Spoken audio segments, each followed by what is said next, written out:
Ассаламу алейкум ва рахматуллахи ва баракатух. Бүгінгі біздің тақырып үлкенге құрмет, кішіге ізет болмақ.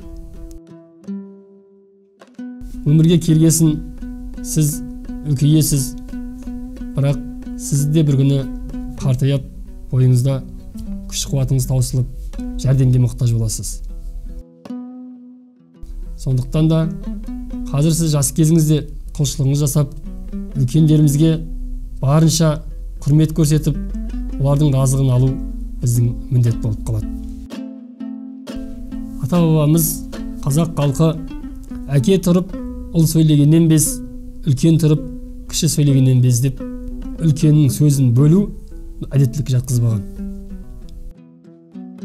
Пайғамбарымыз алейхиссалам қандай да бір жас адам, жасы үлкенді құрметтейтін болса, қартайған уақытында Алла тағала да оны құрметтейтін біреуді жібереді деді.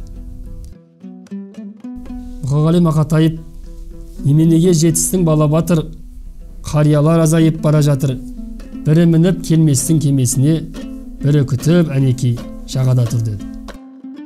Қандай да бір орында үлкенге бірінші сөз беріп, оларға құрмет көрсету, Пайғамбар саллаллаху алейхи вассаламның хадисін орындап, Алла тағаланың аяттарына бойсұнған боламыз.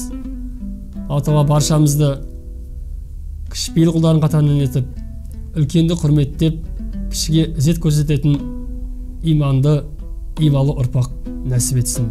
Ассаламу алейкум ва рахматуллахи ва баракатух.